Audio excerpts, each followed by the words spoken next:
Starting on the definitive journey, the jump into the abyss.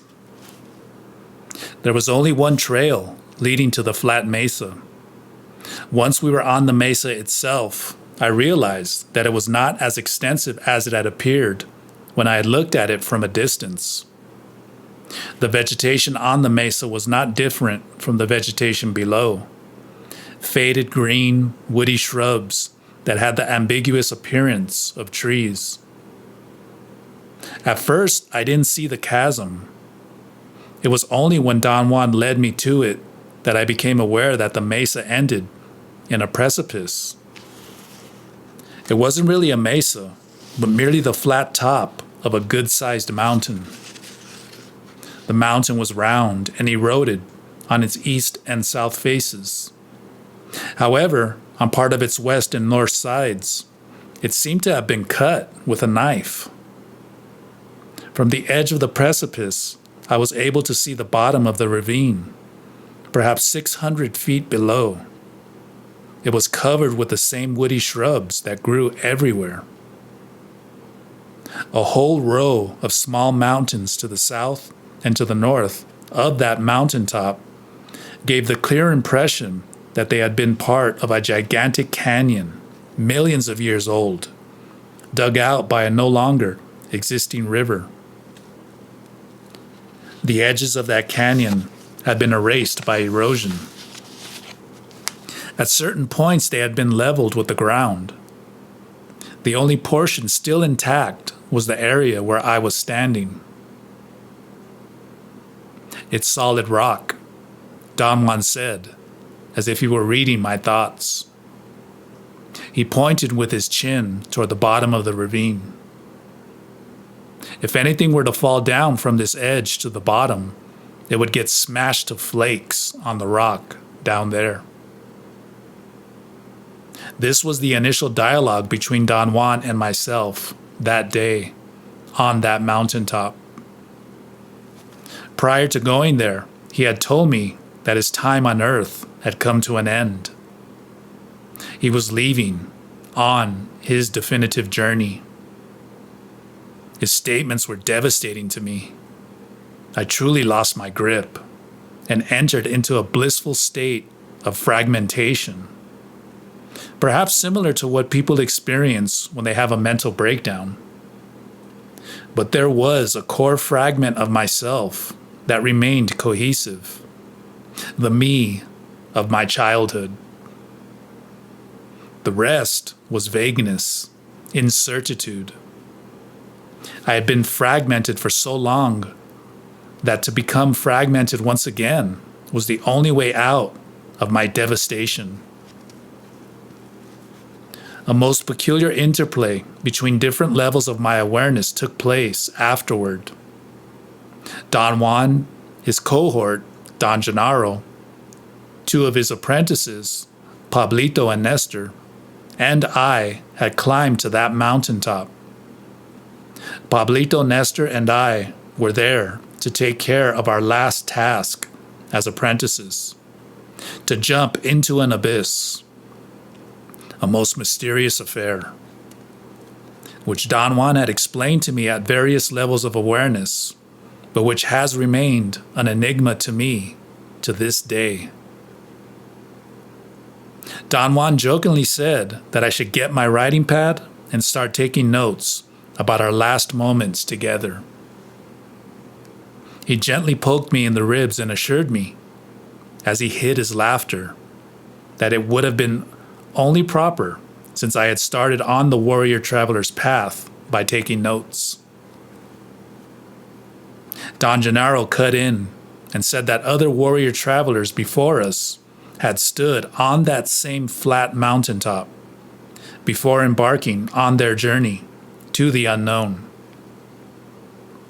Don Juan turned to me and in a soft voice said that soon I would be entering into infinity by the force of my personal power, and that he and Don Gennaro were there only to bid me farewell. Don Gennaro cut in again and said that I was there also to do the same for them. Once you have entered into infinity, Don Juan said, you can't depend on us to bring you back. Your decision is needed then. Only you can decide whether or not to return. I must also warn you that few warrior travelers survive this type of encounter with infinity. Infinity is enticing beyond belief. A warrior traveler finds that to return to the world of disorder, compulsion, noise, and pain is a most unappealing affair. You must know that your decision to stay or to return is not a matter of a reasonable choice, but a matter of intending it. If you choose not to return, he continued, you will disappear as if the earth had swallowed you. But if you choose to come back, you must tighten your belt and wait like a true warrior traveler until your task, whatever it might be, is finished, either in success or in defeat. A very subtle change began to take place in my awareness then. I started to remember faces of people, but I wasn't sure I had met them. Strange feelings of anguish and affection started to mount. Don Juan's voice was no longer audible. I longed for people I sincerely doubted I had ever met. I was suddenly possessed by the most unbearable love for those persons, whoever they may have been. My feelings for them were beyond words, and yet I couldn't tell who they were. I only sensed their presence, as if I had lived another life before, or as if I were feeling for people in a dream. I sensed that their outside forms shifted. They began by being tall and ended up being petite. What was left intact was their essence, the very thing that produced my unbearable longing for them. Don Juan came to my side and said to me, the agreement was that you remain in the awareness of the daily world. His voice was harsh and authoritative. Today you are going to fulfill a concrete task, he went on. The last link of a long chain, and you must do it in your utmost mood of reason. I had never heard Don Juan talk to me in that tone of voice. He was a different man at that instant. Yet he was thoroughly familiar to me. I meekly obeyed him and went back to the awareness of the world of everyday life. I didn't know that I was doing this, however. To me, it appeared on that day as if I had acquiesced to Don Juan out of fear and respect.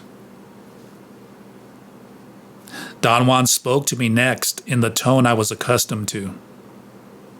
What he said was also very familiar. He said that the backbone of a warrior traveler is humbleness and efficiency, acting without expecting anything and withstanding anything that lies ahead of him. I went at that point through another shift in my level of awareness. My mind focused on a thought or a feeling of anguish. I knew then that I had made a pact with some people to die with them, and I couldn't remember who they were. I felt without the shadow of a doubt that it was wrong that I should die alone. My anguish became unbearable. Don Juan spoke to me. We are alone, he said. That's our condition. But to die alone is not to die in loneliness. I took big gulps of air to erase my tension. As I breathed deeply, my mind became clear. The great issue with us males is our frailty, he went on. When our awareness begins to grow, it grows like a column, right on the midpoint of our luminous being, from the ground up. That column has to reach a considerable height before we can rely on it. At this time in your life, as a sorcerer, you easily lose your grip on your new awareness. When you do that, you forget everything you have done and seen on the warrior traveler's path, because your consciousness shifts back to the awareness of your everyday life. I have explained to you that the task of every male sorcerer is to reclaim everything he has done and seen on the warrior's traveler's path while he was on new levels of awareness. The problem of every male sorcerer is that he easily forgets because his awareness loses its new level and falls to the ground at the drop of a hat. I understand exactly what you're saying, Don Juan, I said. Perhaps this is the first time I have come to the full realization of why I forget everything and why I remember everything later. I have always believed that my shifts were due to a personal pathological condition. I know now why these changes take place. Yet I can't verbalize what I know. Don't worry about verbalizations, Don Juan said. You'll verbalize all you want in due time. Today, you must act on your inner silence, on what you know without knowing. You know to perfection what you have to do, but this knowledge is not quite formulated in your thoughts yet. On the level of concrete thoughts or sensations, all I had were vague feelings of knowing something that was not part of my mind. I had then the clearest sense of having taken a huge step down. Something seemed to have dropped inside me. It was almost a jolt. I knew that I had entered into another level of awareness at that instant. Don Juan told me then that it is obligatory that a warrior traveler say goodbye to all the people he leaves behind. He must say his goodbye in a loud and clear voice so that his shout and his feelings will remain forever recorded in those mountains. I hesitated for a long time, not out of bashfulness, but because I didn't know whom to include in my thanks. I had completely internalized the sorcerer's concept that warrior travelers can't owe anything to anyone. Don Juan had drilled a sorcerer's axiom into me. Warrior travelers pay elegantly, generously, and with unequaled ease every favor, every service rendered to them. In this manner, they get rid of the burden of being indebted. I had paid, or I was in the process of paying, everyone who had honored me with their care or concern. I had recapitulated my life to such an extent that I had not left a single stone unturned. I truthfully believed in those days that I didn't owe anything to anyone. I expressed my beliefs and hesitation to Don Juan. Don Juan said that I had indeed recapitulated my life thoroughly, but he added that I was far from being free of indebtedness. How about your ghosts? He went on. Those you can no longer touch. He knew what he was talking about. During my recapitulation, I had recounted to him every incident of my life. Out of the hundreds of incidents that I related to him, he had isolated 3 as samples of indebtedness that I incurred very early in life, and added to that my indebtedness to the person who was instrumental in my meeting him. I had thanked my friend profusely, and I had sensations that something out there acknowledged my thanks.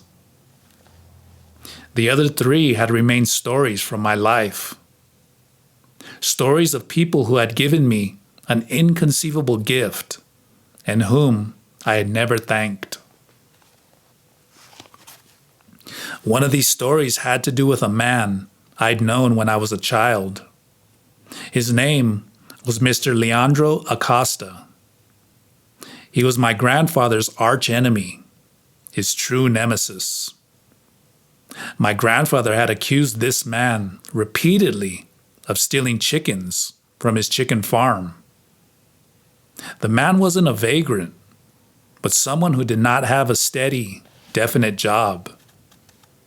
He was a maverick of sorts, a gambler, a master of many trades, handyman, self-styled curer, hunter and provider of plant and insect specimens for local herbalists, and curers, and any kind of bird or mammal life for taxidermists or pet shops. People believed that he had made tons of money, but that he couldn't keep it or invest it.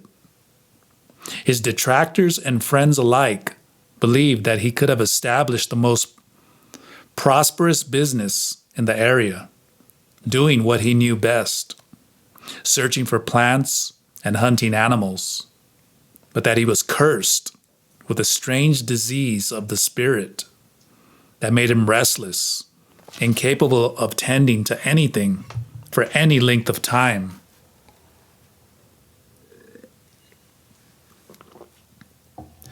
One day, while I was taking a stroll on the edge of my grandfather's farm, I noticed that someone was watching me from between the thick bushes at the forest's edge. It was Mr. Acosta. He was squatting inside the bushes of the jungle itself, and would have been totally out of sight had it not been for my sharp 8-year-old eyes. No wonder my grandfather thinks that he comes to steal chickens, I thought. I believed that no one else but me could have noticed him. He was utterly concealed by his motionlessness. I'd caught the difference between the bushes and his silhouette by feeling, rather than sight. I approached him. The fact that people rejected him so viciously or liked him so passionately intrigued me no end. "What are you doing there, Mr. Acosta?" I asked, daringly. "I'm taking a shit while I look at your grandfather's farm," he said. "So you better scram before I get up, unless you like the smell of shit." I moved away a short distance. I wanted to know if he was really doing what he was claiming. He was. He got up. I thought he was going to leave the bush and come onto my grandfather's land and perhaps walk across to the road, but he didn't. He began to walk inward, into the jungle. Hey, Mr. Acosta," I yelled. "Can I come with you?" I noticed that he had stopped walking.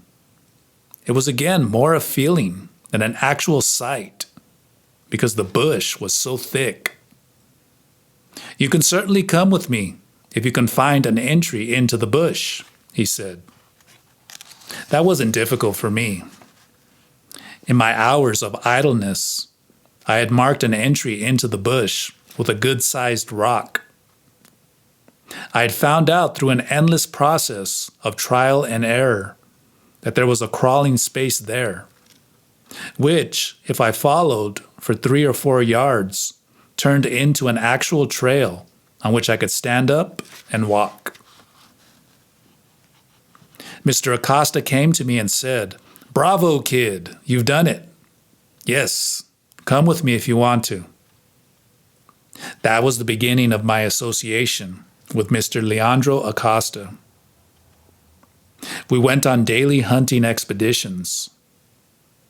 Our association became so obvious since I was gone from the house from dawn to sunset, without anybody ever knowing where I went, that finally my grandfather admonished me severely. "You must select your acquaintances," he said, "or you will end up being like them. I will not tolerate this man affecting you in any way imaginable. He could certainly transmit to you his elan, yes, and he could influence your mind to be just like his, useless. I'm telling you, if you don't put an end to this, I will.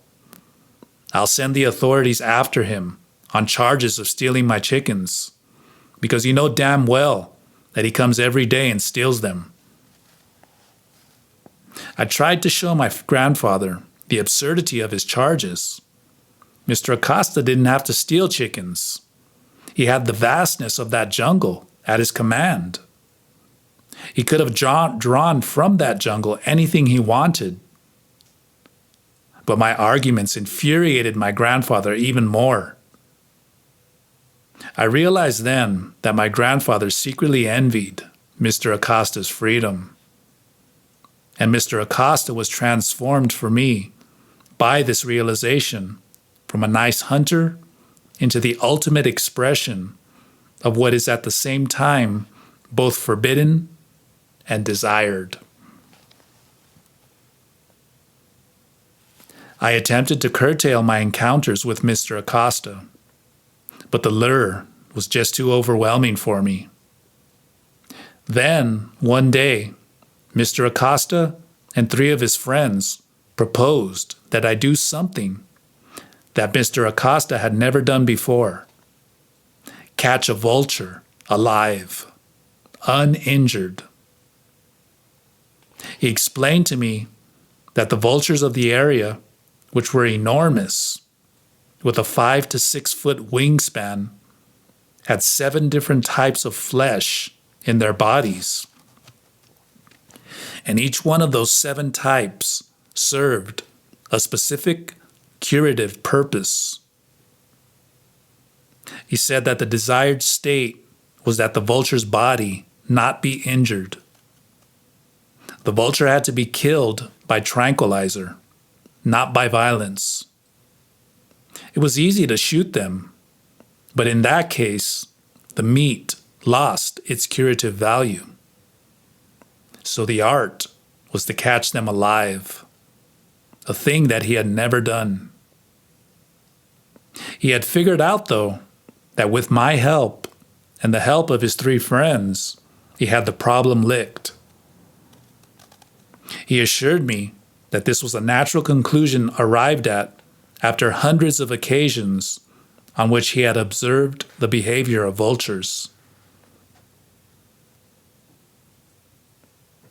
"We need a dead donkey in order to perform this feat, something which we have," he declared ebulliently. He looked at me, waiting for me to ask the question of what would be done with a dead donkey.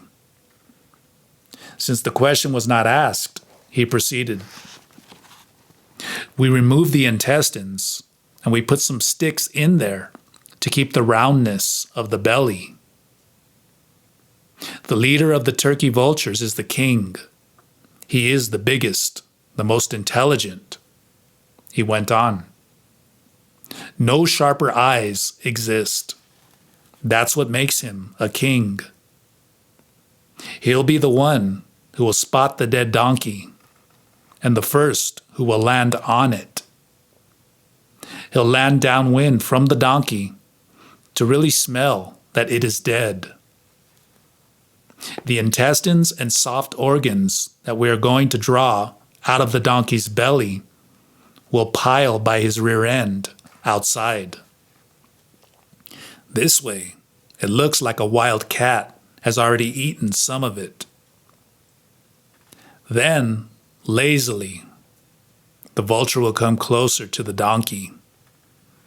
He'll take his time. He'll come hopping, flying, and then he will land on the dead donkey's hip and begin to rock the donkey's body. He would turn it over if it were not for the 4 sticks that we will stake into the ground as part of the armature. He'll stand on the hip for a while. That will be the clue for other vultures to come and land there in the vicinity. Only when he has 3 or 4 of his companions down with him will the king vulture begin his work. And what is my role in all this, Mr. Acosta? I asked. You hide inside the donkey, he said with a deadpan expression. Nothing to it. I give you a pair of specially designed leather gloves, and you sit there and wait until the king turkey vulture rips the anus of the dead donkey open with his enormous powerful beak and sticks his head in to begin eating. Then you grab him by the neck with both hands and don't let go. My 3 friends and I will be hiding on horseback in a deep ravine. I'll be watching the operation with binoculars. When I see that you have grabbed the king vulture by the neck, we'll come at full gallop and throw ourselves on top of the vulture and subdue him. Can you subdue that vulture, Mr. Acosta? I asked him. Not that I doubted his skill. I just wanted to be assured. Of course I can, he said with all the confidence in the world. We're all going to be wearing gloves and leather leggings. The vulture's talons are quite powerful. They could break a shin bone like a twig. There was no way out for me. I was caught, nailed by an exorbitant excitation. My admiration for Mr. Leandro Acosta knew no limits at that moment. I saw him as a true hunter, resourceful, cunning, knowledgeable. Okay, let's do it then, I said. That's my boy, said Mr. Acosta. I expected as much from you. He had put a thick blanket behind his saddle, and one of his friends just lifted me up and put me on Mr. Acosta's horse, right behind the saddle, sitting on the blanket. Hold on to the saddle, Mr. Acosta said, and as you hold on to the saddle, hold the blanket too. We took off at a leisurely trot. We rode for perhaps an hour until we came to some flat, dry, desolate lands. We stopped by a tent that resembled a vendor's stand in a market. It had a flat roof for shade. Underneath that roof was a dead brown donkey. It didn't seem that old. It looked like an adolescent donkey. Neither Mr. Acosta nor his friends explained to me whether they had found or killed the dead donkey. I waited for them to tell me, but I wasn't going to ask. While they made the preparations, Mr. Acosta explained that the tent was in place because vultures were on the lookout from huge distances out there, circling very high, out of sight, but certainly capable of seeing everything that was going on. Those creatures are creatures of sight alone, Mr. Acosta said. They have miserable ears and their noses are not as good as their eyes. We have to plug every hole of the carcass. I don't want you to be peeking out of any hole, because they will see your eye and never come down. They must see nothing.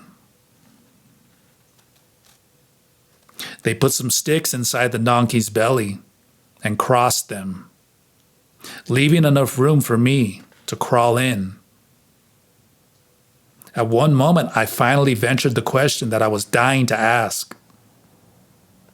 Tell me, Mr. Acosta, this donkey surely died of illness, didn't he? Do you think its disease could affect me?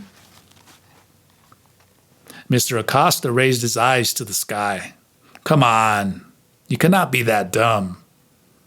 Donkeys' diseases cannot be transmitted to man.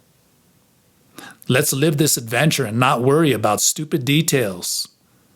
If I was shorter, I'd be inside that donkey's belly myself. Do you know what it is to catch the king of turkey buzzards? I believed him. His words were sufficient to set up a cloak of unequaled confidence over me. I wasn't going to get sick and miss the event of events. The dreaded moment came when Mr. Acosta put me inside the donkey. Then they stretched the skin over the armature and began to sew it closed. They left, nevertheless, a large area open at the bottom, against the ground, for air to circulate in. The horrendous moment for me came when the skin was finally closed over my head, like the lid of a coffin.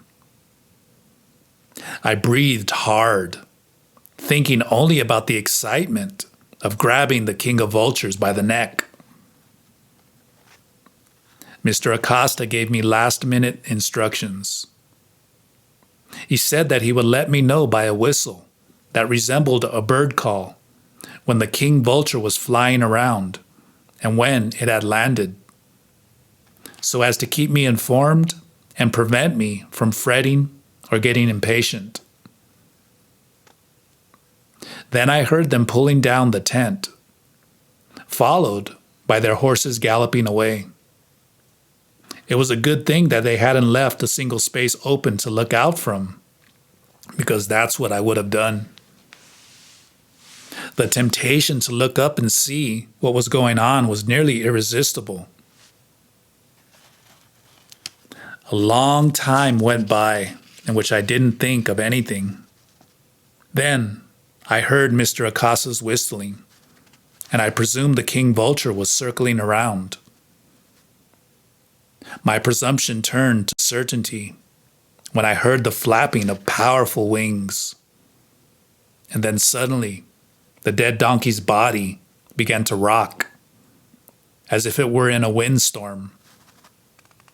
Then I felt a weight on the donkey's body, and I knew that the king vulture had landed on the donkey and was not moving anymore.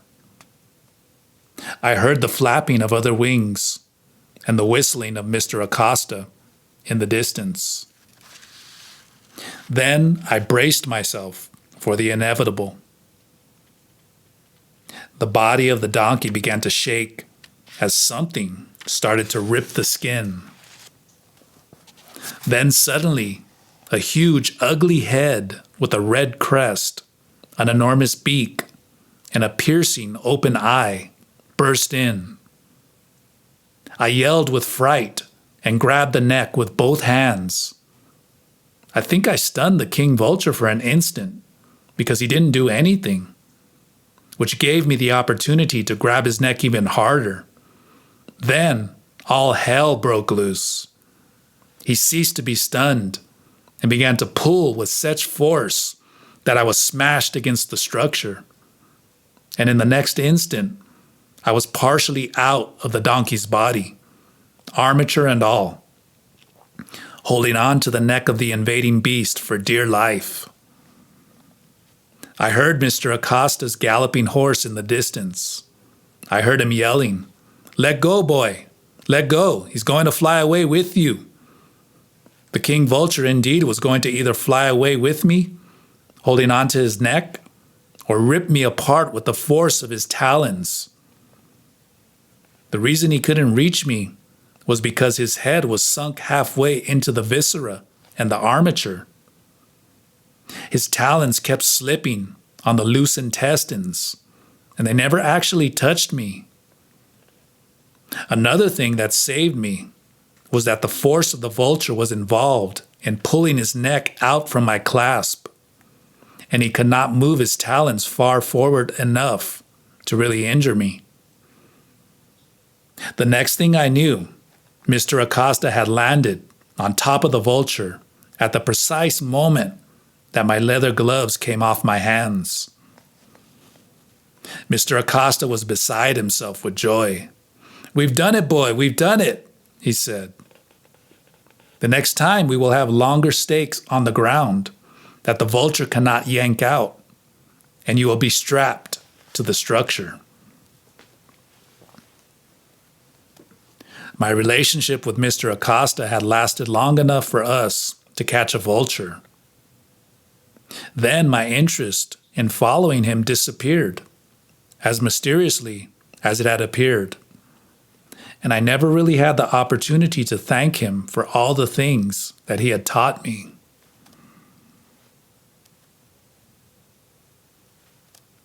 Don Juan said that he had taught me the patience of a hunter at the best time to learn it. And above all, he had taught me to draw from solitariness all the comfort that a hunter needs. You cannot confuse solitude with solitariness, Don Juan explained to me once. Solitude for me is psychological, of the mind. Solitariness is physical. One is debilitating, the other comforting. For all this, Don Juan had said, I was indebted to Mr. Acosta forever, whether or not I understood indebtedness the way warrior travelers understand it. The second person Don Juan thought I was indebted to was a 10-year-old child I'd known growing up. His name was Armando Velez. Just like his name, he was extremely dignified, starchy, a little old man. I liked him very much because he was firm and yet very friendly. He was someone who could not easily be intimidated. He would fight anyone if he needed to, and yet he was not a bully at all. The two of us used to go on fishing expeditions. We used to catch very small fish that lived under rocks and had to be gathered by hand. We would put the tiny fish we caught to dry in the sun and eat them raw, all day sometimes. I also liked the fact that he was very resourceful and clever, as well as being ambidextrous. He could throw a rock with his left hand farther than with his right.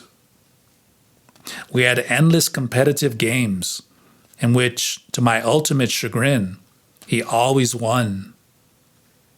He used to sort of apologize to me for winning by saying, "If I slow down and let you win, you'll hate me. It'll be an affront to your manhood, so try harder." Because of his excessively starchy behavior, we used to call him Señor Velez. But the Señor was shortened to Xo, a custom typical of the region in South America where I came from. One day, Xo Velez asked me something quite unusual. He began his request, naturally, as a challenge to me. "I bet anything," he said, "that I know something that you wouldn't dare do." "What are you talking about, Xo Velez? You wouldn't dare go down in a river in a raft." Oh, yes, I would. I've done it in a flooded river. I got stranded on an island for 8 days once. They had to drift food to me. This was the truth. My other best friend was a child, nicknamed Crazy Shepherd. We got stranded in a flood on an island once, with no way for anyone to rescue us. Townspeople expected the flood to overrun the island and kill us both. They drifted baskets of food down the river in the hope that they would land on the island, which they did. They kept us alive in this fashion until the water had subsided enough for them to reach us with a raft and pull us to the banks of the river.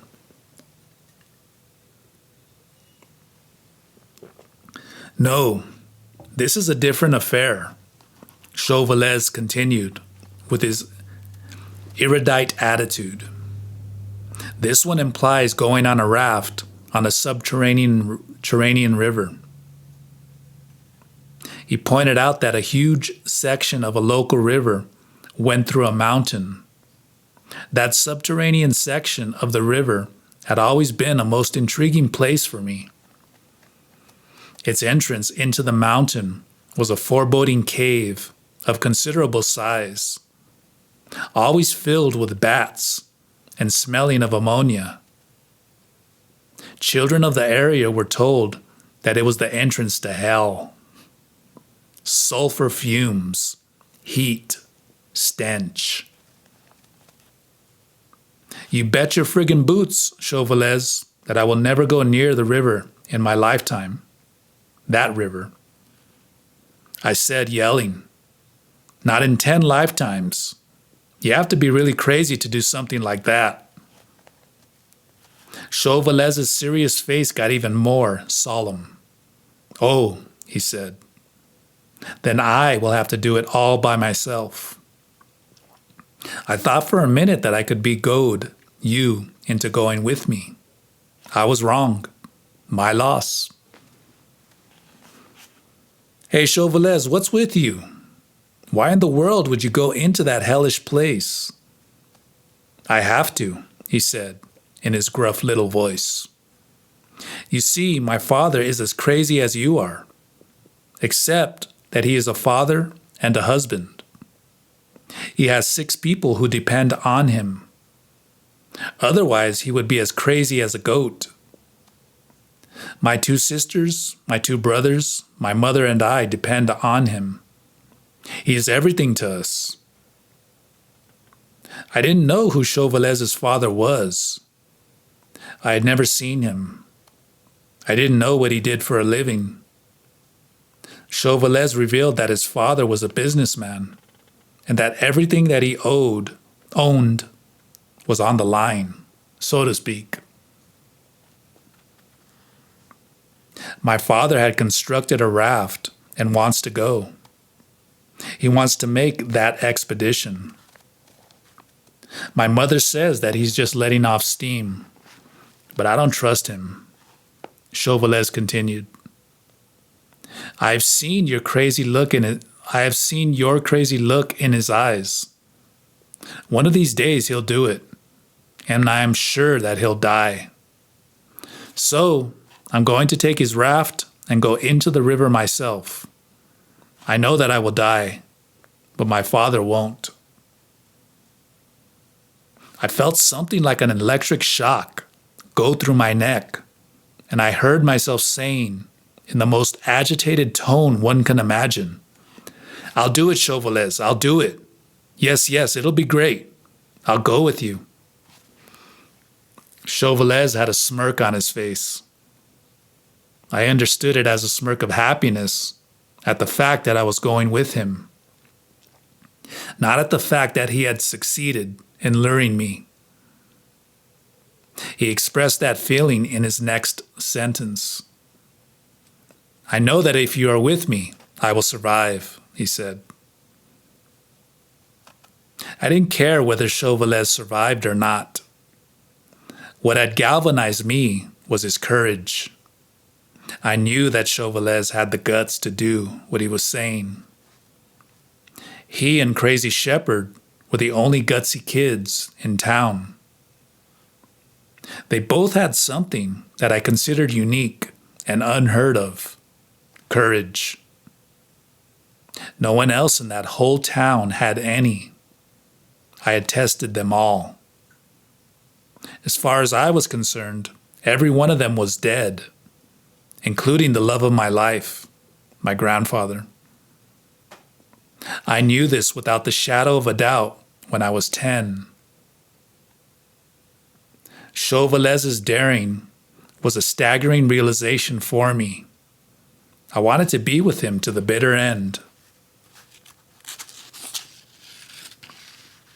We made plans to meet at the crack of dawn, which we did, and the two of us carried his father's lightweight raft for 3 or 4 miles out of town, into some low, green mountains to the entrance of the cave where the river became subterranean.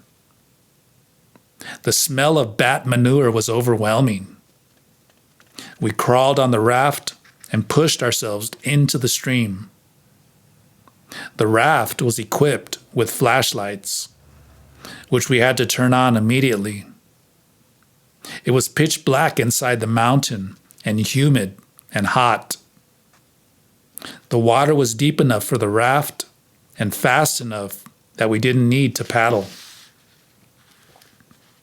The flashlights would create grotesque shadows.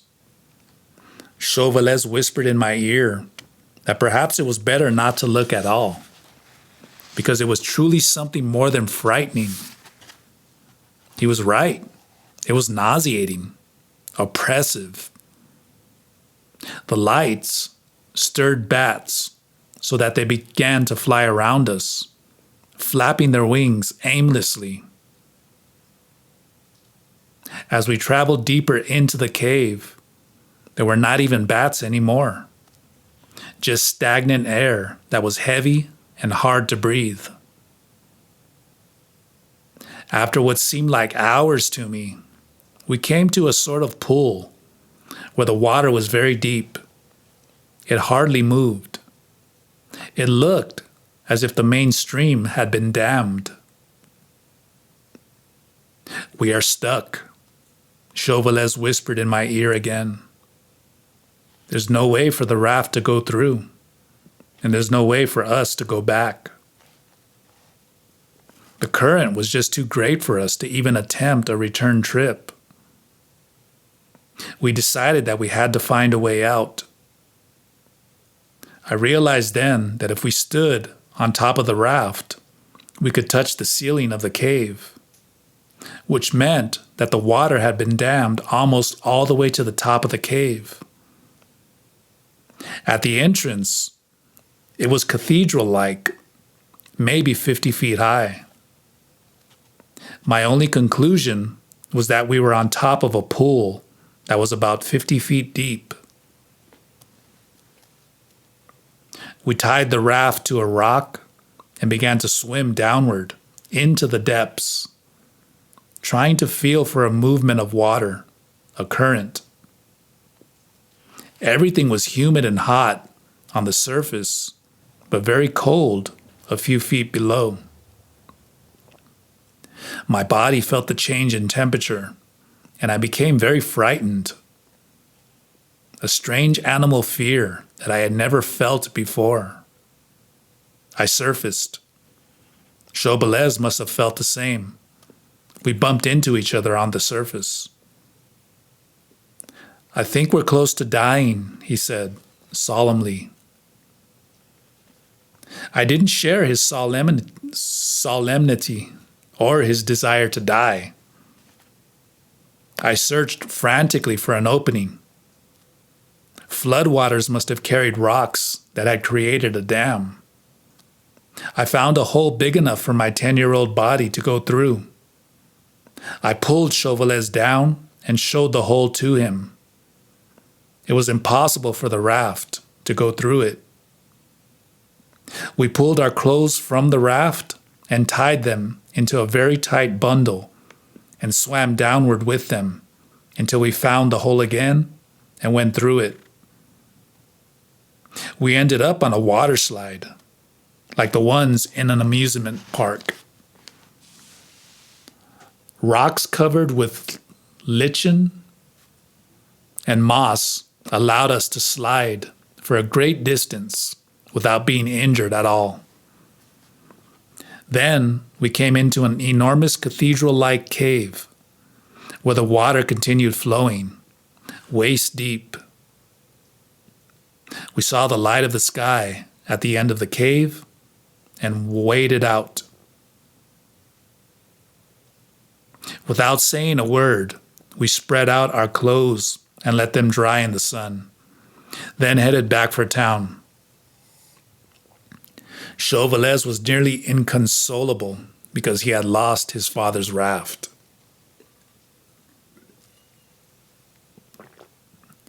My father would have died there, he finally conceded. His body would have never gone through the hole we went through. He's too big for it. My father is a big fat man, he said, but he would have been strong enough to walk his way back to the entrance. I doubted it. As I remembered, at times, due to the inclination, the current was astoundingly fast. I conceded that perhaps a desperate, big man could have finally walked his way out with the aid of ropes and a lot of effort. The issue of whether Chauvelin's father would have died there or not was not resolved then. But that didn't matter to me. What mattered was that for the first time in my life, I had felt the sting of envy. Chauvelin was the only being I had ever envied in my life. He had someone to die for, and he had proved to me that he would do it. I had no one to die for, and I had proved nothing at all.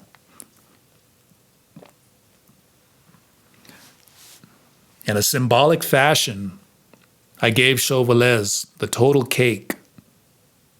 His triumph was complete. I bowed out. That was his town. Those were his people, and he was the best among them, as far as I was concerned. When we parted that day, I spoke a banality that turned out to be a deep truth when I said, "Be the king of them, Chauvelin. You are the best." I never spoke to him again. I purposely ended my friendship with him. I felt that this was the only gesture I could make to denote how profoundly I had been affected by him. Don Juan believed that my indebtedness to Chauvelin was imperishable, that he was the only one who had ever taught me that we must have something we could die for before we could think that we have something to live for. If you have nothing to die for, Don Juan said to me once, how can you claim that you have something to live for? The two go hand in hand, with death at the helm.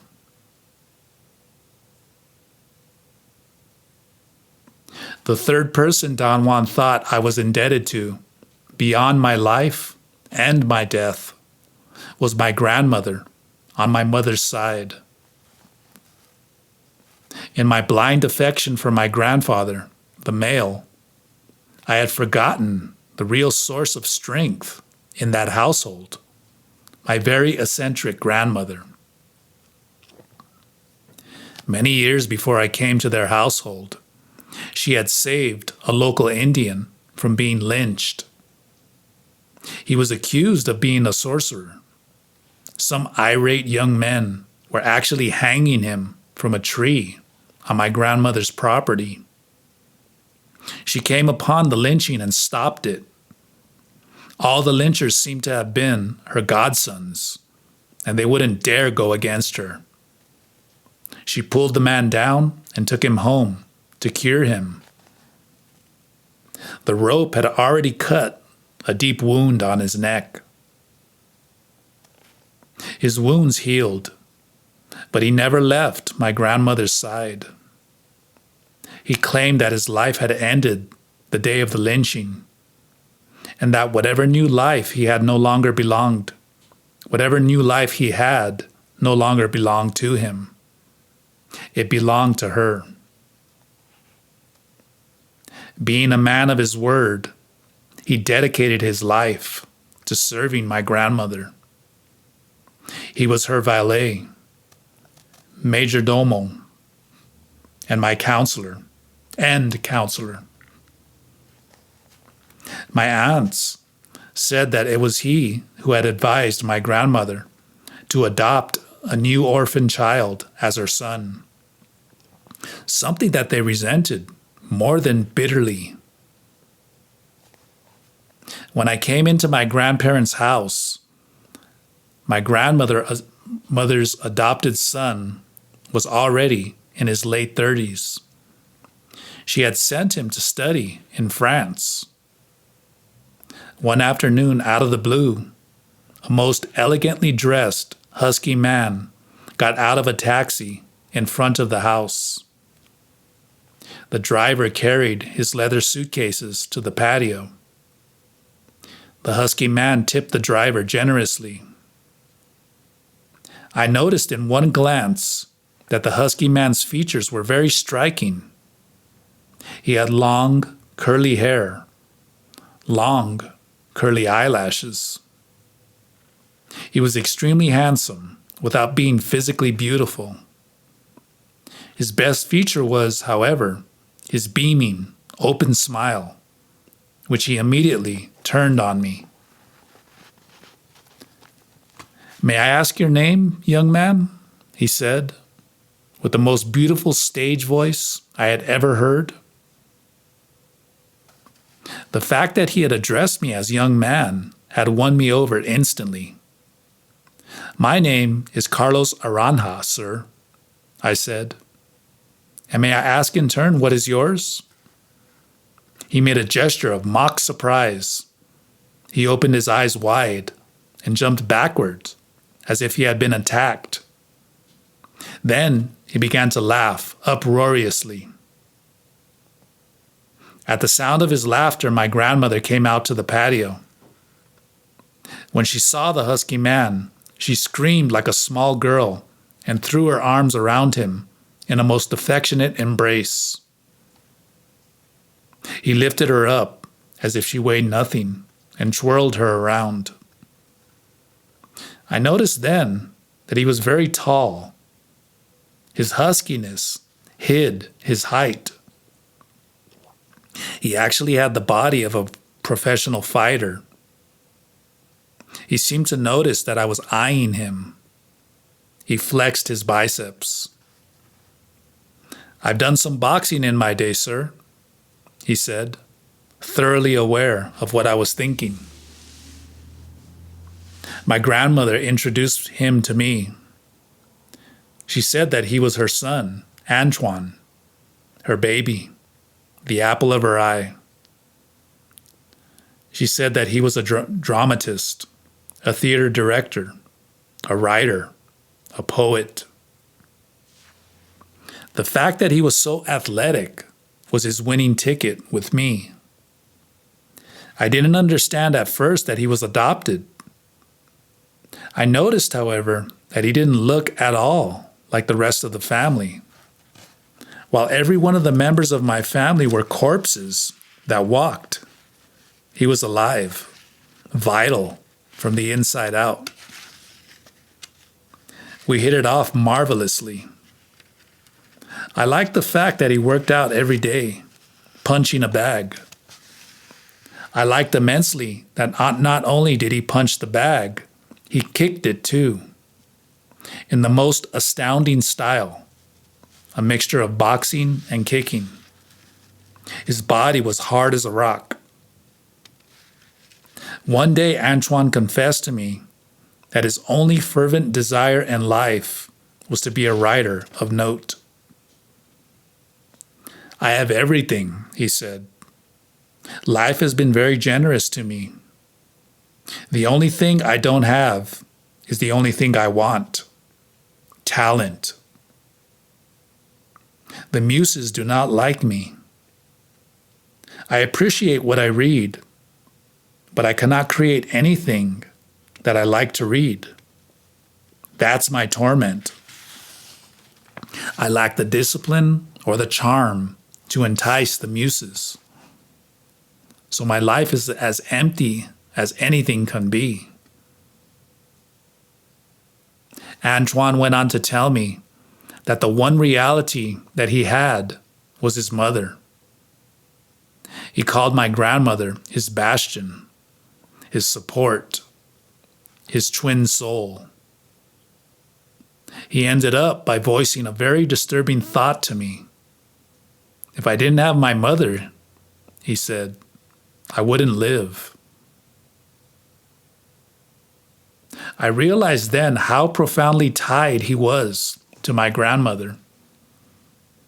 All the horror stories that my aunts had told me about the spoiled child, Antoine, became suddenly very vivid for me. My grandmother had really spoiled him beyond salvation. Yet, they seemed so very happy together. I saw them sitting for hours on end, his head on her lap, as if he were still a child. I had never heard my grandmother converse with anybody for such lengths of time. Abruptly, one day, Antoine started to produce a lot of writing. He began to direct a play at the local theater, a play that he had written himself. When it was staged, it became an instant success. His poems were published in the local paper. He seemed to have hit a creative streak.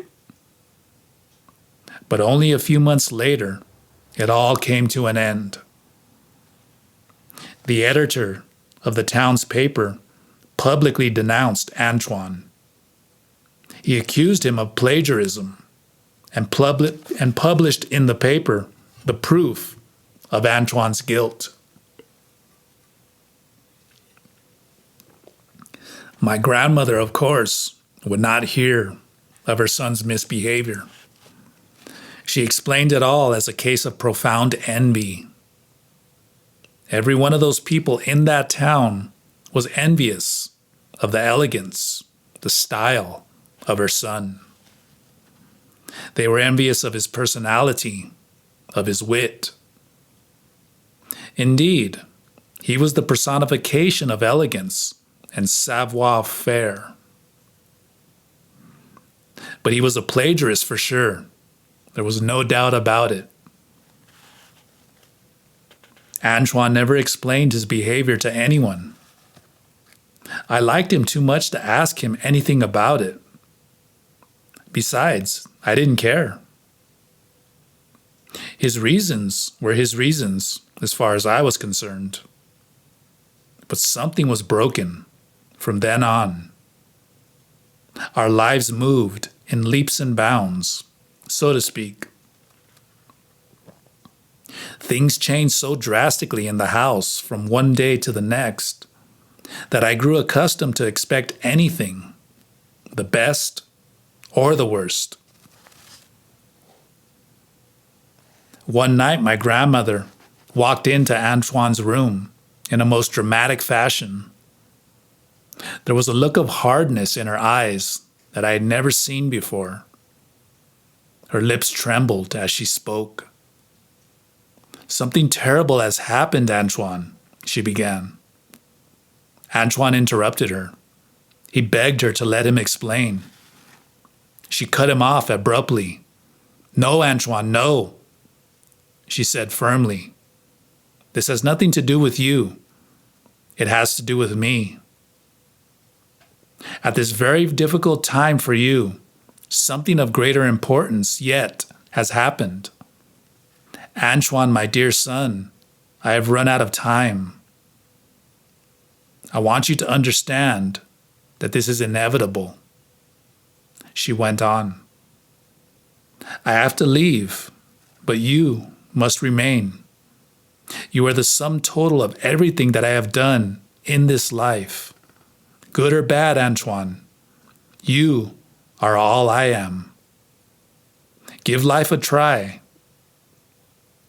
In the end, we will be together again anyway. Meanwhile, however, do, Antoine, do. Whatever, it doesn't matter what, as long as you do. I saw Antoine's body as it shivered with anguish. I saw how he contracted his total being, all the muscles of his body, all his strength. It was as if he had shifted gears from his problem, which was like a river, to the ocean. Promise me that you won't die until you die, she shouted at him. Antoine nodded his head. My grandmother, the next day, on the advice of her sorcerer counselor, sold all her holdings, which were quite sizable, and turned the money over to her son, Antoine. And the following day, very early in the morning, the strangest scene that I had ever witnessed took place in front of my 10-year-old eyes. The moment in which Antoine said goodbye to his mother. It was a scene as unreal as the set of a moving picture. Unreal in the sense that it seemed to have been concocted, written down somewhere, created by a series of adjustments that a writer makes and a director carries out. The patio of my grandparents' house was the setting. Antoine was the main protagonist. His mother, the leading actress. Antoine was traveling that day. He was going to the port. He was going to catch an Italian liner and go over the Atlantic to Europe on a leisurely cruise. He was as elegantly dressed as ever. A taxi driver was waiting for him outside the house, blowing the horn of his taxi impatiently. I had witnessed Antoine's last feverish night when he tried as desperately as anyone can try to write a poem for his mother. It is crap, he said to me. Everything that I write is crap. I'm a nobody. I assured him, even though I was nobody to assure him, that whatever he was writing was great. At one moment, I got carried away and stepped over certain boundaries I should never have crossed. Take it from me, Antoine, I yelled. I am a worse nobody than you. You have a mother. I have nothing. Whatever you are writing is fine. Very politely, he asked me to leave his room. I had succeeded in making him feel stupid, having to listen to advice from a nobody kid. I bitterly regretted my outburst. I would have liked him to keep on being my friend. Antoine had his elegant overcoat neatly folded, draped over his right shoulder. He was wearing a most beautiful green suit, English cashmere. My grandmother spoke. You have to hurry up, dear, she said. Time is of the essence. You have to leave.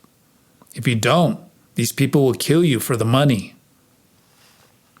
She was referring to her daughters and their husbands, who were beyond fury when they found out that their mother had quietly disinherited them, and that the hideous Antoine, their archenemy, was going to get away with everything that was rightfully theirs.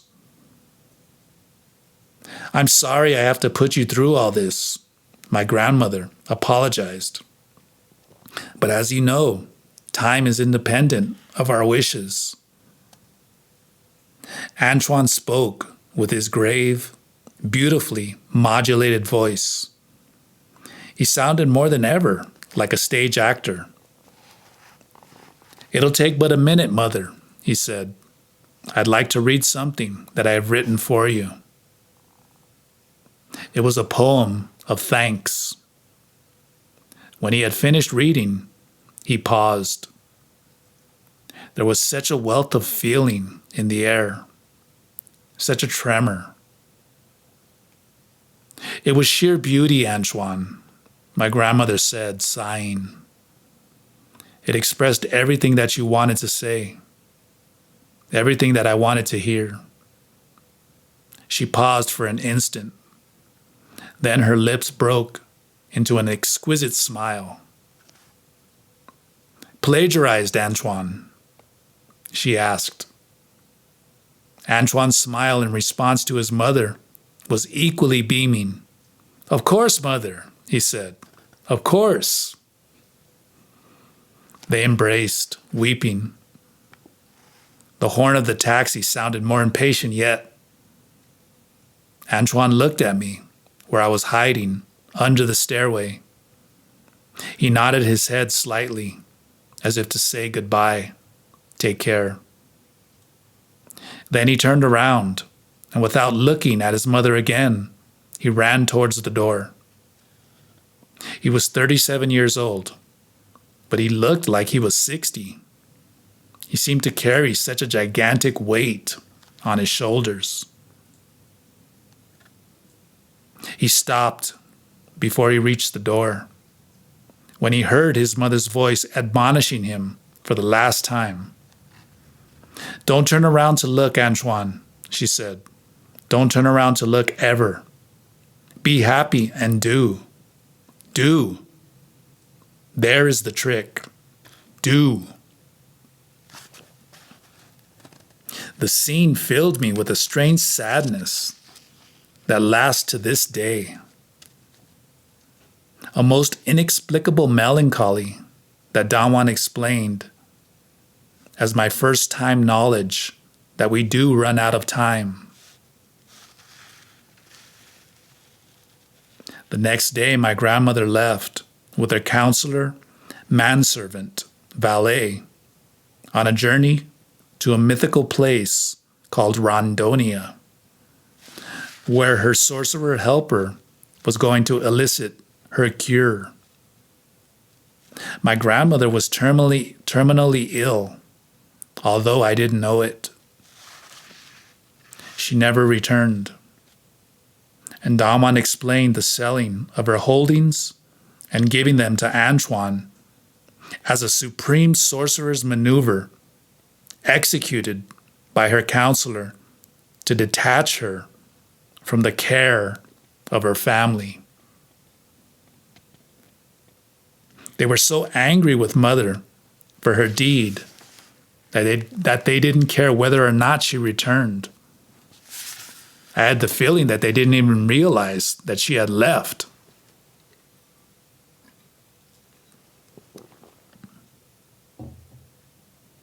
On the top of that flat mountain, I recollected those three events as if they had happened only an instant before.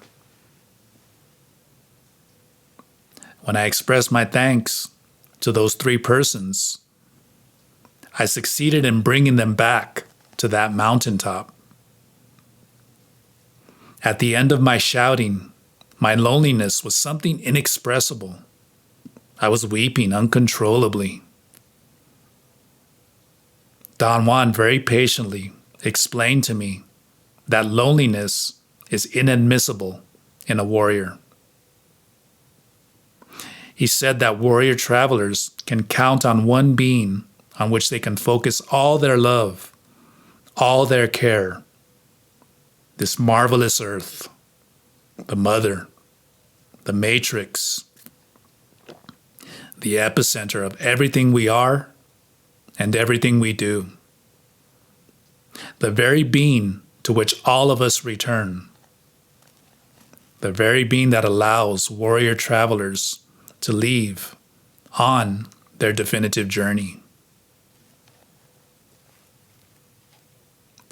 Don Gennaro proceeded to perform then an act of magical intent for my benefit. Lying on his stomach, he executed a series of dazzling movements. He became a blob of luminosity that seemed to be swimming as if the ground were a pool. Don Juan said that it was Gennaro's way of hugging the immense earth, and that in spite of the difference in size, the earth acknowledged Gennaro's gesture. The sight of Gennaro's movements and the explanation of them replaced my loneliness with sublime joy. I can't stand the idea that you are leaving, Don Juan, I heard myself saying. The sound of my voice and what I had said made me feel embarrassed. When I began to sob involuntarily, driven by self-pity, I felt even more chagrined. "What is the matter with me, Don Juan?" I muttered. "I'm not ordinarily like this."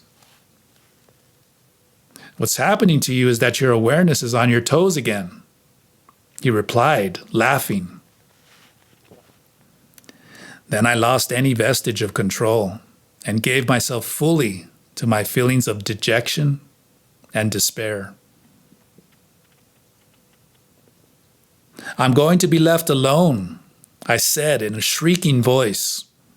"What's going to happen to me? What's going to become of me?" "Let's put it this way," Don Juan said calmly. "In order for me to leave this world and face the unknown, I need all my strength, all my forbearance, all my luck. But above all, I need every bit of a warrior traveler's guts of steel. To remain behind and fare like a warrior traveler, you need everything of what I myself need. To venture out there, the way we are going to, is no joking matter. But neither is it to stay behind." I had an emotional outburst and kissed his hand. "Whoa, whoa, whoa," he said.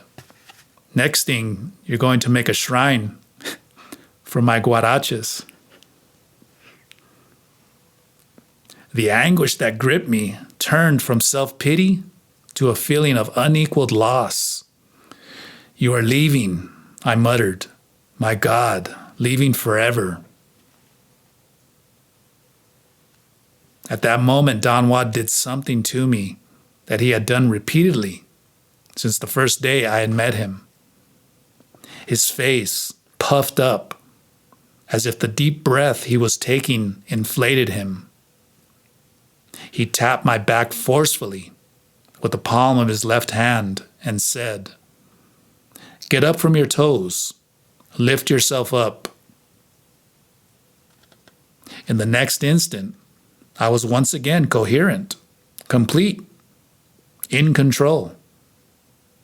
I knew what was expected of me.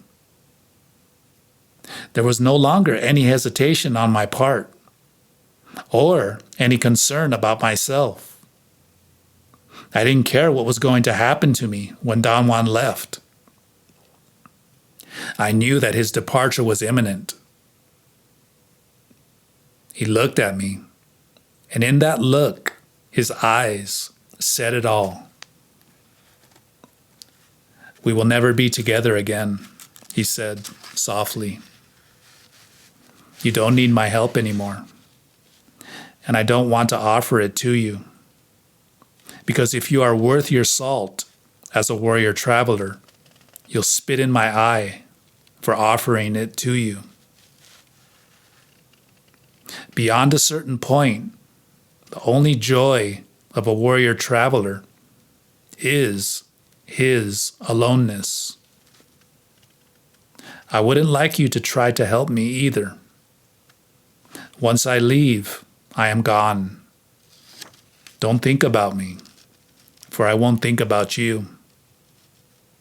If you are a warrior traveler, be impeccable. Take care of your world. Honor it.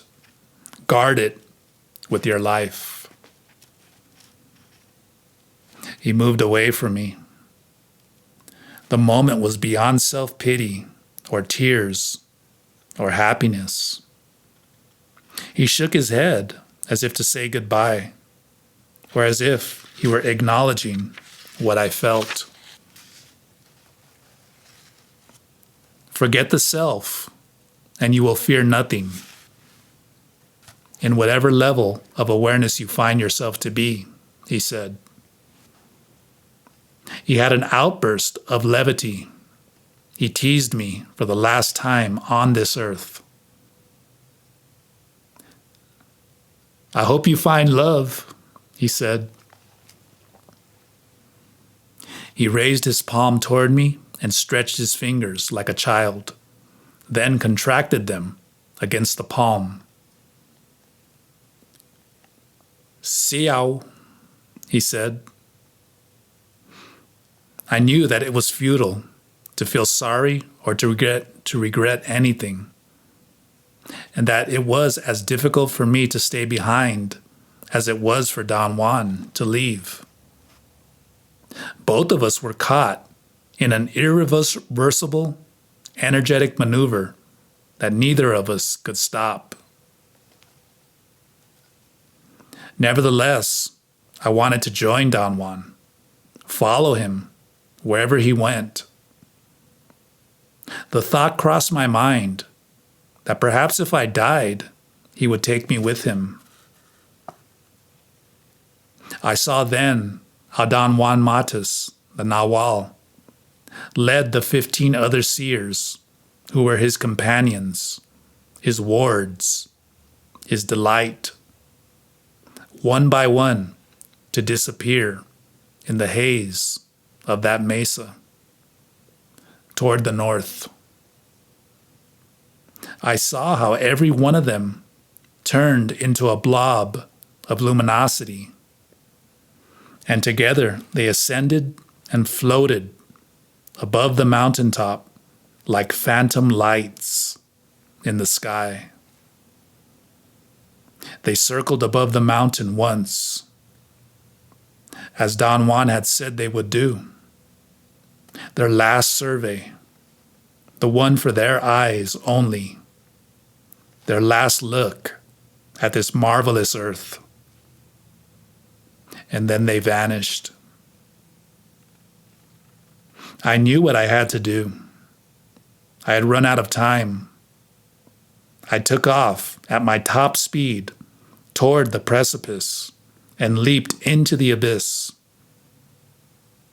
I felt the wind on my face for a moment, and then the most merciful blackness swallowed me like a peaceful subterranean river.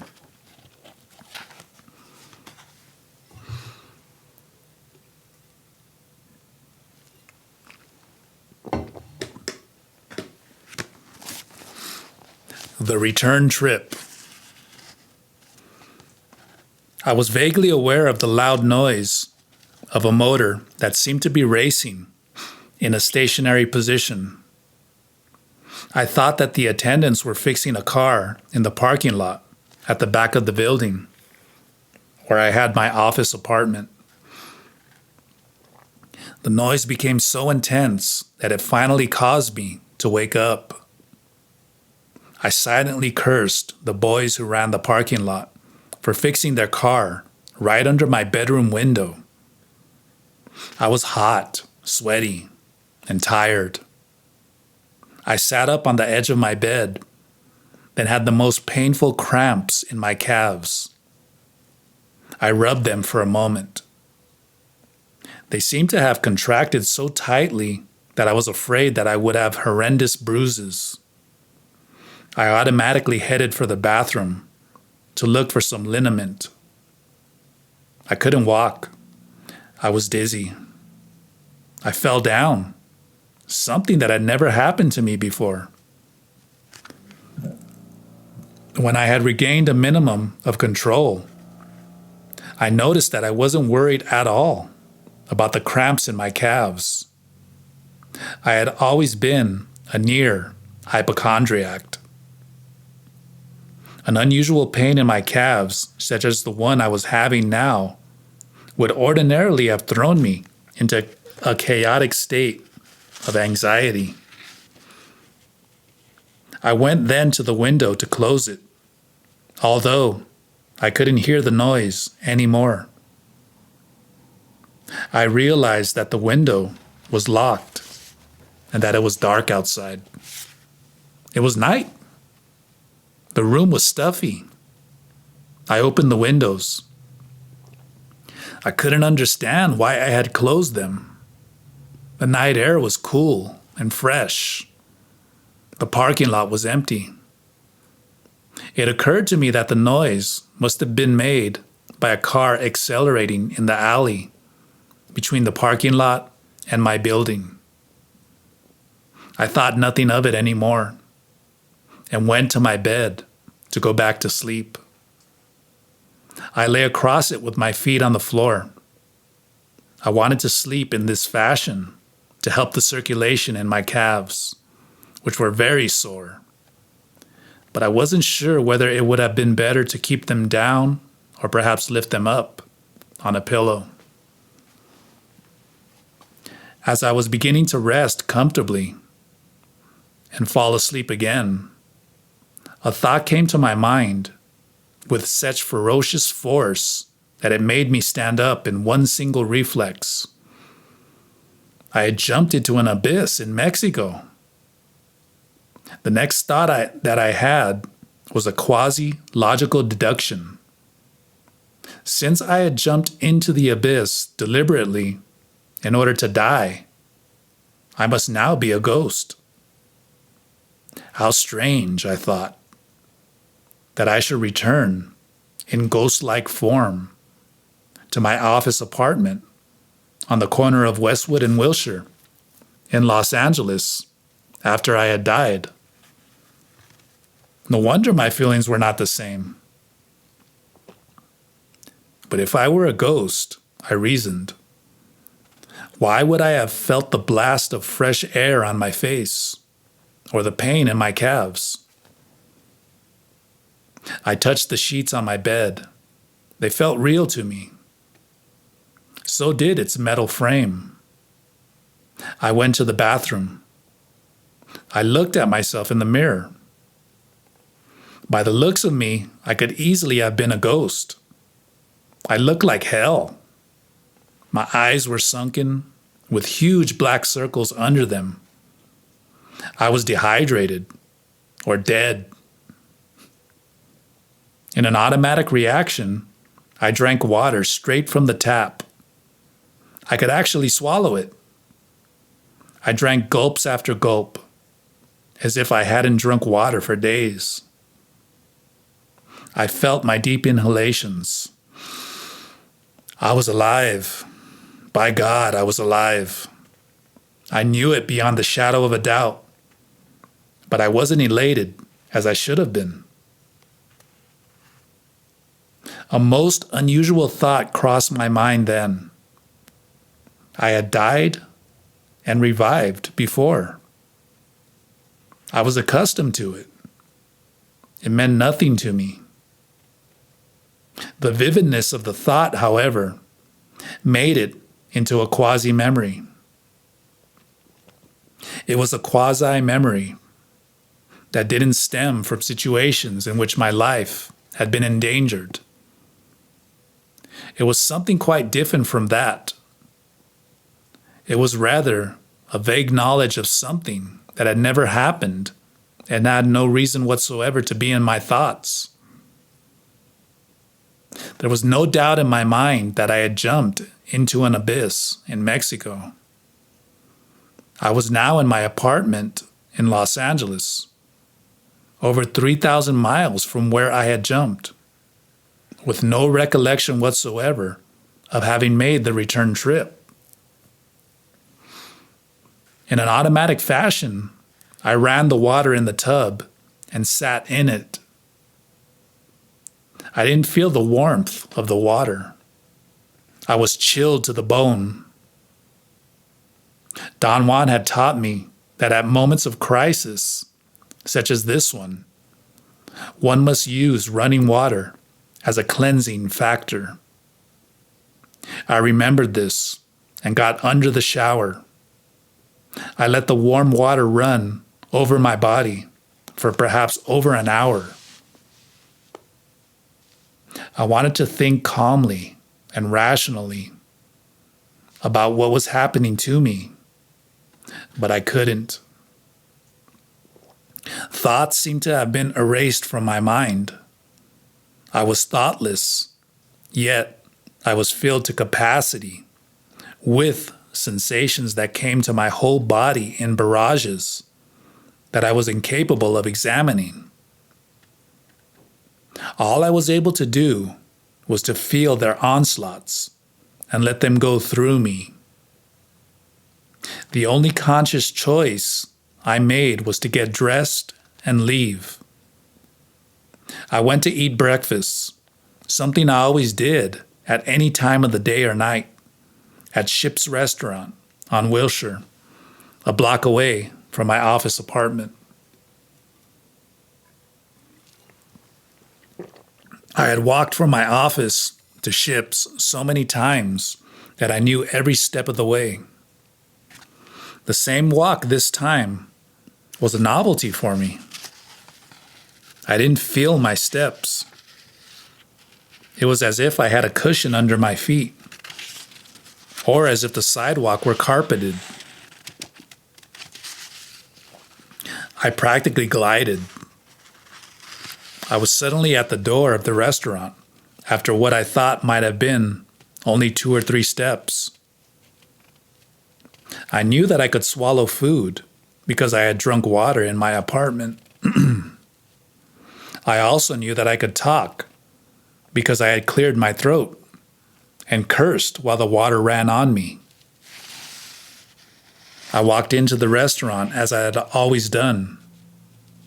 I sat at the counter, and a waitress who knew me came to me. "You don't look too good today, dear," she said. "Do you have the flu?" "No," I replied, trying to sound cheerful. "I've been working too hard.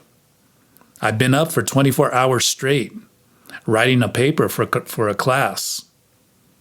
By the way, what day is today?" She looked at her watch and gave me the date, explaining that she had a special watch that was a calendar too, a gift from her daughter. She also gave me the time, 3:15 a.m. I ordered steak and eggs, hash-browned potatoes, and buttered white toast. When she went away to fill my order, another wave of horror flooded my mind. Had it been only an illusion that I had jumped into that abyss in Mexico at twilight the previous day?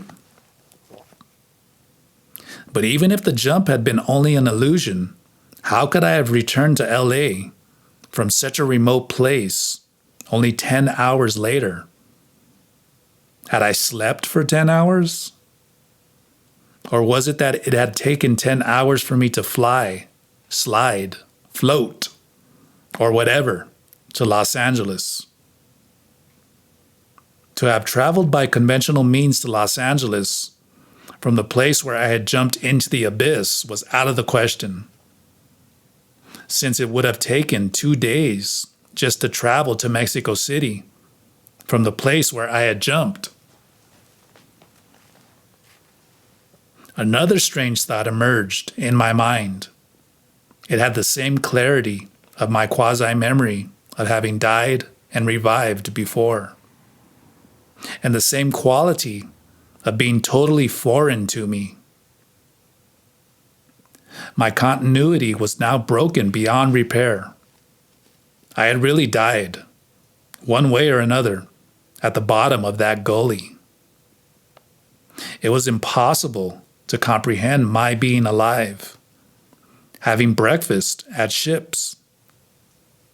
It was impossible for me to look back into my past and see the uninterrupted line of continuous events that all of us see when we look into the past.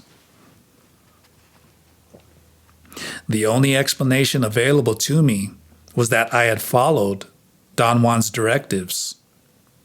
I had moved my assemblage point to a position that prevented my death. And from my inner silence, I had made the return journey to LA. There was no other rationale for me to hold on to. For the first time ever, this line of thought was thoroughly acceptable to me and thoroughly satisfactory. It didn't really explain anything, but it certainly pointed out a pragmatic procedure that I had tested before in a mild form when I met Don Juan in that town of our choice. And this thought seemed to put all my being at ease. Vivid thoughts began to emerge in my mind. They had the unique quality of clarifying issues. The first one that erupted had to do with something that had plagued me all along. Don Juan had described it as a common occurrence among male sorcerers. My incapacity to remember events that had transpired while I was in states of heightened awareness. Don Juan had explained heightened awareness as a minute displacement of my assemblage point, which he achieved every time I saw him by actually pushing forcefully on my back. He helped me with such displacements to engage energy fields that were ordinarily peripheral to my awareness. In other words, the energy fields that were usually on the edge of my assemblage point became central to it during that displacement. A displacement of this nature had two consequences for me: an extraordinary keenness of thought and perception, and the incapacity to remember. Once I was back in my normal state of awareness, what had transpired while I had been in that other state. My relationship with my cohorts had been an example of both of these consequences. I had cohorts, Don Juan's other apprentices, companions for my definitive journey. I interacted with them only in heightened awareness. The clarity and scope of our interaction was supreme. The drawback for me was that in my daily life, they were only poignant quasi-memories that drove me to desperation with anxiety and expectations. I could say that I lived my normal life on the perennial lookout for somebody who was going to appear all of a sudden in front of me. Perhaps emerging from an office building, perhaps turning a corner and bumping into me. Wherever I went, my eyes darted everywhere, ceaselessly and involuntarily, looking for people who didn't exist and yet existed like no one else. While I sat at ships that morning, everything that had happened to me in heightened awareness, to the most minute detail in all the years with Don Juan, became again a continuous memory without interruption. Don Juan had lamented that a male sorcerer, who is the Nahual perforce, had to be fragmented because of the bulk of his energetic mass. He said that each fragment lived a specific range of a total scope of activity, and the events that he experienced in each fragment had to be joined someday to give a complete, conscious picture of everything that had taken place in his total life.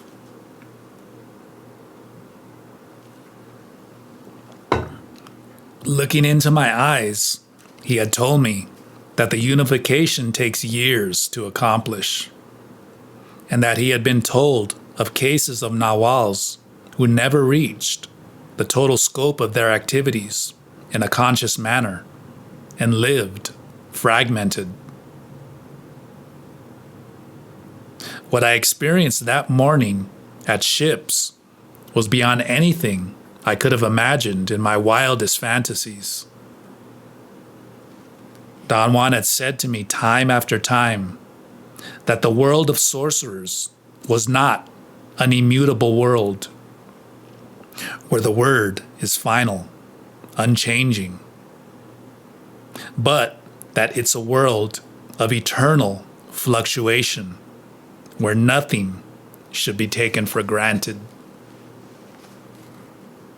The jump into the abyss had modified my condition so drastically that it allowed now the entrance of possibilities both portentous and indescribable.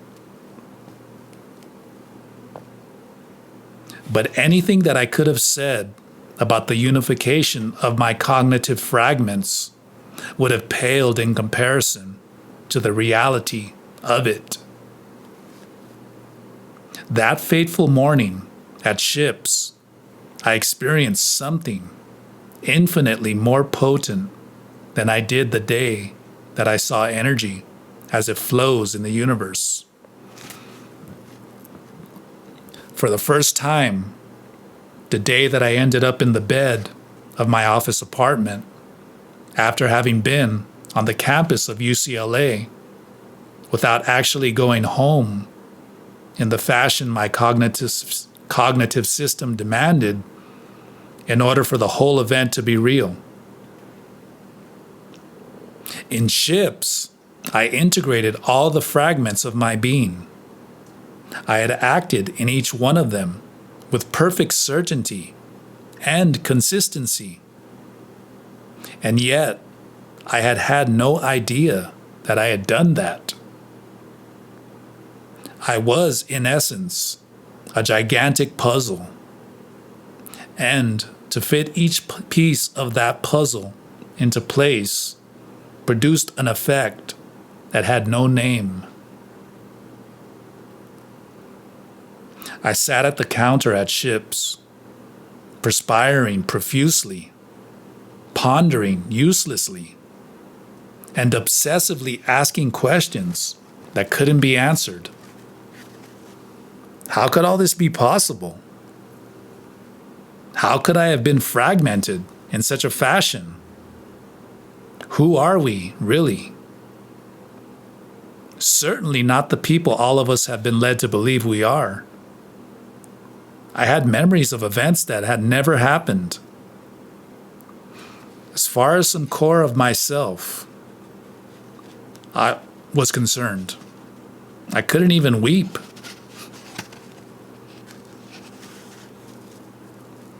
A sorcerer weeps when he is fragmented, Don Juan had said to me once.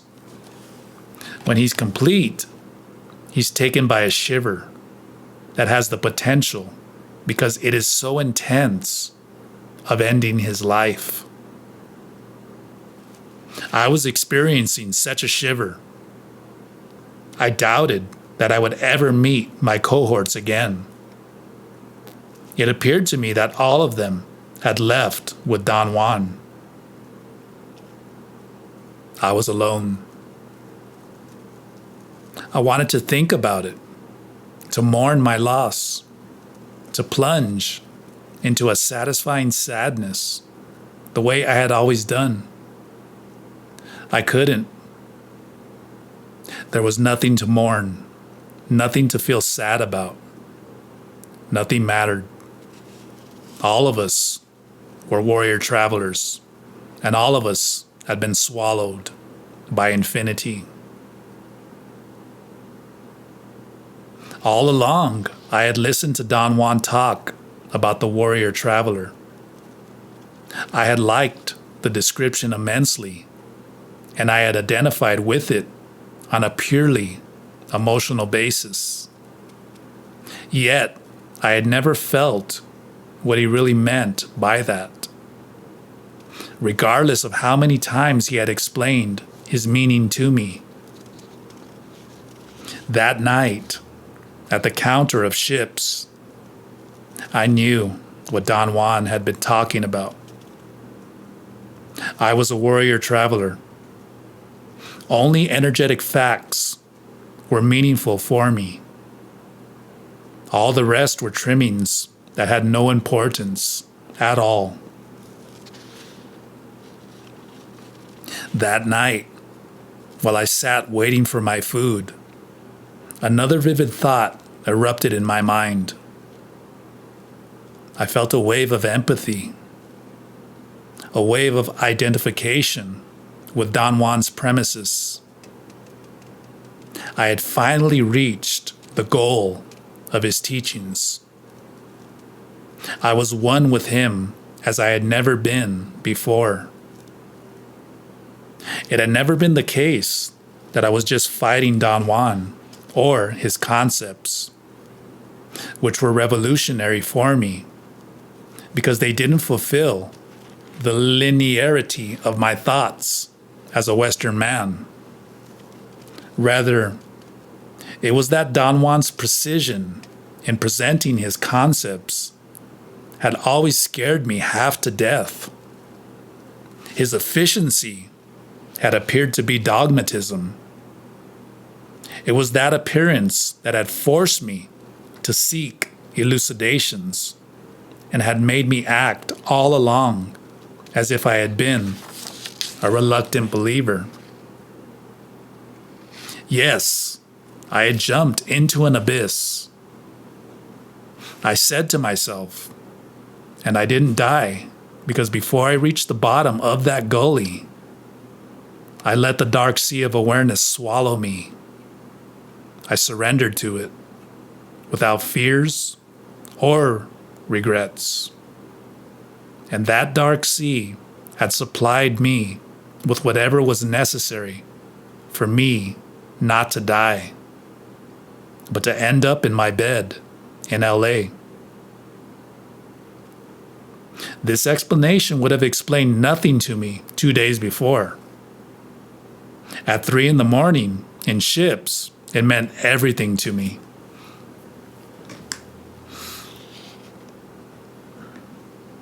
I banged my hand on the table as if I were alone in the room. People looked at me and smiled knowingly. I didn't care. My mind was focused on an insoluble dilemma. I was alive, despite the fact that I had jumped into an abyss in order to die 10 hours before. I knew that such a dilemma could never be resolved.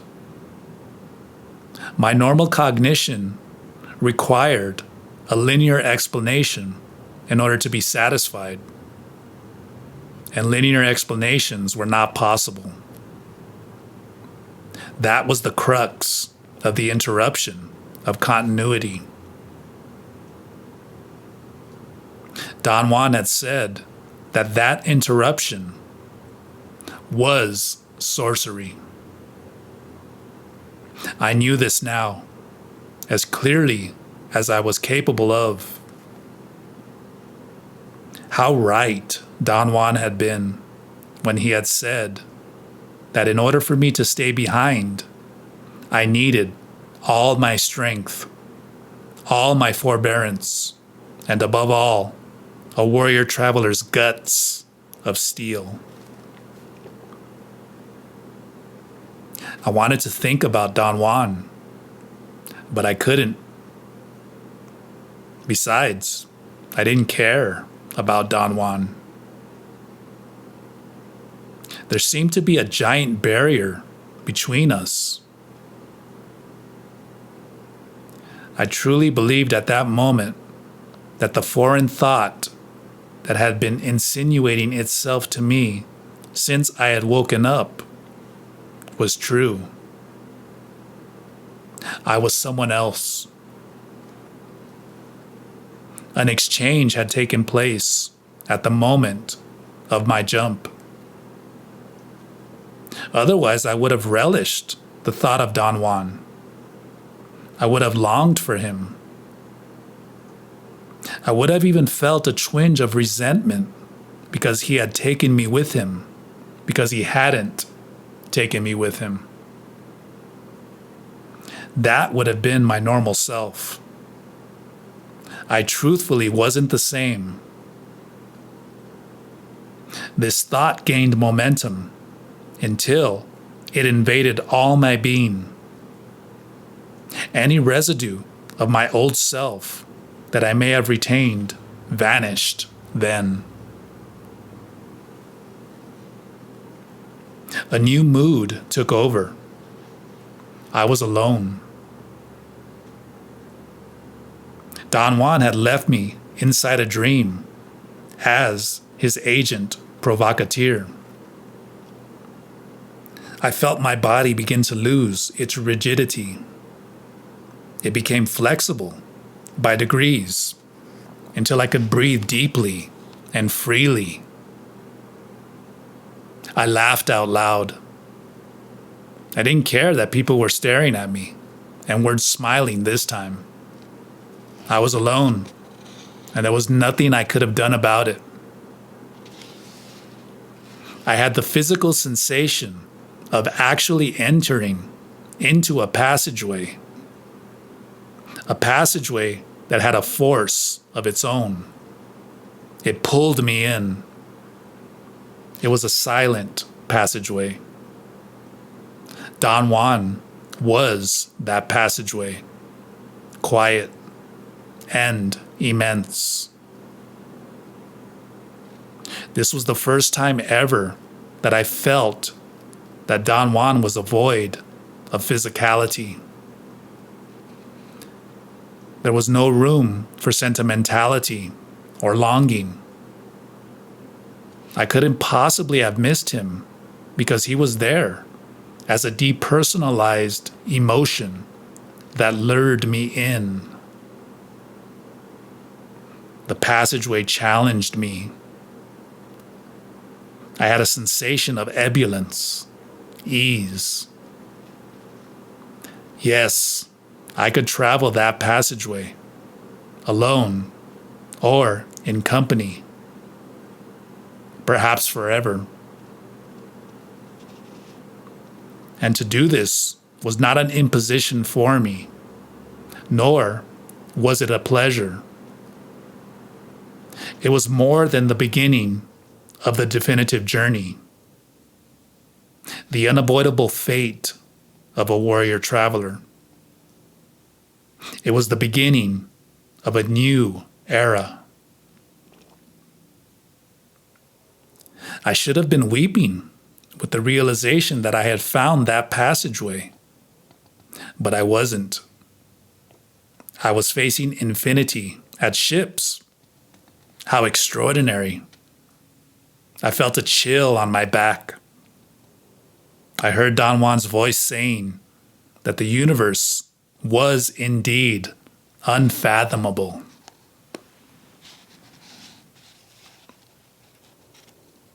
At that moment, the back door of the restaurant, the one that led to the parking lot, opened, and a strange character entered.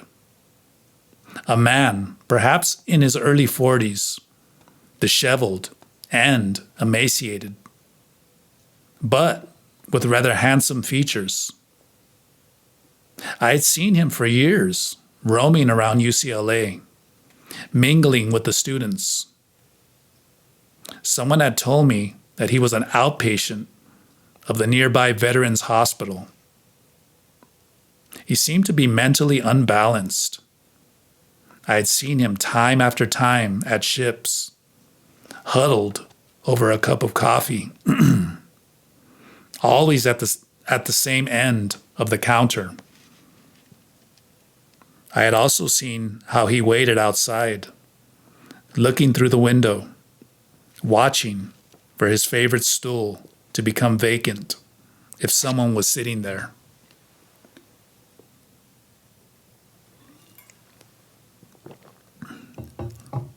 When he entered the restaurant, he sat at his usual place, and then he looked at me. Our eyes met. The next thing I knew, he had let out a formidable scream that chilled me and everyone present to the bone. Everyone looked at me, wide-eyed, some of them with unchewed food in their mouths. Obviously, they thought I had screamed. I had set up the precedence by banging the counter and then laughing out loud. The man jumped off his stool and ran out of the restaurant, turning back to stare at me, while, with his hands, he made agitated gestures over his head. I succumbed to an impulsive urge and ran after the man. I wanted him to tell me what he had seen in me that had made him scream. I overtook him in the parking lot and asked him to tell me why he had screamed. He covered his eyes and screamed again, even louder. He was like a child, frightened by a nightmare, screaming at the top of his lungs.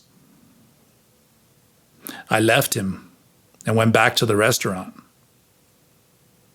"What happened to you, dear?" the waitress asked with a concerned look. "I thought you ran out on me." "I just went to see a friend," I said. The waitress looked at me and made a gesture of mock annoyance and surprise. "Is that guy your friend?" she asked. "The only friend I have in the world," I said, and that was the truth. If I could define friend as someone who sees through the veneer that covers you and knows where you really come from. The end.